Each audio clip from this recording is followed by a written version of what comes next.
ఆత్మ బలిదానాలకు కానీ ఇంకా సమ్మెని ఉధృతం చేయాలనే ఆలోచనతో ఇవన్నీ వరకు కూడా చేయొద్దని మీకు మినిస్టర్గా సీనియర్ మినిస్టర్స్గా ముఖ్యమంత్రి గారు ఆదేశం మేరకు ఇప్పుడే క్యాబినెట్లో చర్చించి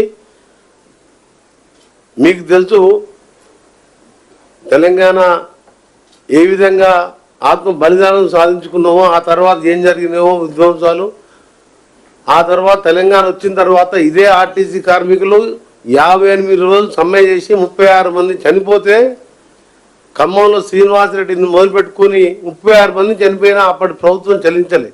కానీ ఈరోజు నిన్న సమ్మె మొదలైంది. నిన్న సాయంత్రమే బట్టి డిప్యూటీ సీఎం గారి ఛాంబర్లో పొన్నం గారు మేము అందరం మాట్లాడుకొని ఎండి నాగిరెడ్డి గారు ఆఫీసర్ సీఎం గారు మొన్న రాత్రి కూడా డిస్కస్ చేసి సమ్మెను కావద్దని మేము ప్రయత్నం చేస్తున్నాం.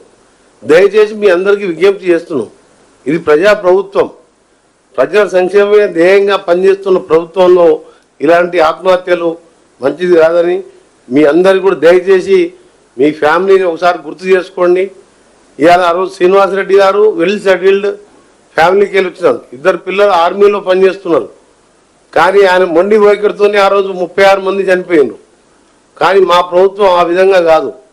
ఎన్ని కష్టాలు ఉన్నా, ఆర్థికంగా ఎన్ని ఇబ్బందులు ఉన్నా 10,000 కోట్ల పైన ఇవాళ ఆర్టీసీకి చెల్లించి 270 కోట్ల మంది ఇవాళ అక్క చెల్లెళ్ళని గుడికి పోయినా, బడికి పోయినా, పెళ్లి మ్యారేజ్ పోయినా ఉచిత ప్రయాణం మహాలక్ష్మి పథకం ద్వారా ఇస్తూ ఇలా ఆర్టీసీ సంస్థని బలోపేతం చేస్తూ ఉల్టా మహిళా సంఘాలకు బస్సెస్ ఇచ్చుకుంటూ వారిని కూడా చేస్తూ ఇన్ని కార్యక్రమాలు చేస్తున్నాం. అందుకని మీకు దయచేసి మళ్ళీ విజ్ఞప్తి చేస్తున్నాం. తప్పకుండా ఈ ప్రభుత్వం మీ సమస్యల మీద సానుకూలంగా మినిస్టర్ గారు స్ట్రైక్ నోటీస్ ఇచ్చినప్పటికెళ్ళి మాట్లాడుతున్నారు.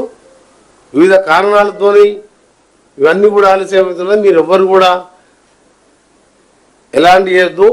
ఆ మన శంకరయ్య గౌడని ఆ నర్సంపేటకి చెందిన సోదరుడు కూడా కోలుకోవాలని ఆశిస్తూ నల్గొండలో కూడా ఎంకర్ అనే కార్మికుడు ట్రై చేసింది కానీ మంచిగా ఆరోగ్యంగా ఉన్నాడు. అతనికి ఎలాంటి గాయాలు కాలేదు. మళ్ళీ విజ్ఞప్తి చేస్తున్నాం మీకు, ఎవరు కూడా ఇలాంటి చేయొద్దు.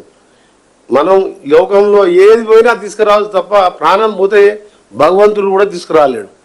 మేమున్నాం, మా ముఖ్యమంత్రి గారు మంత్రులు మేమందరం కూడా ప్రభుత్వం మీ ఎమ్మడి ఉంటుంది. మీ సమస్యల మీద సానుకూలంగా స్పందిస్తాం.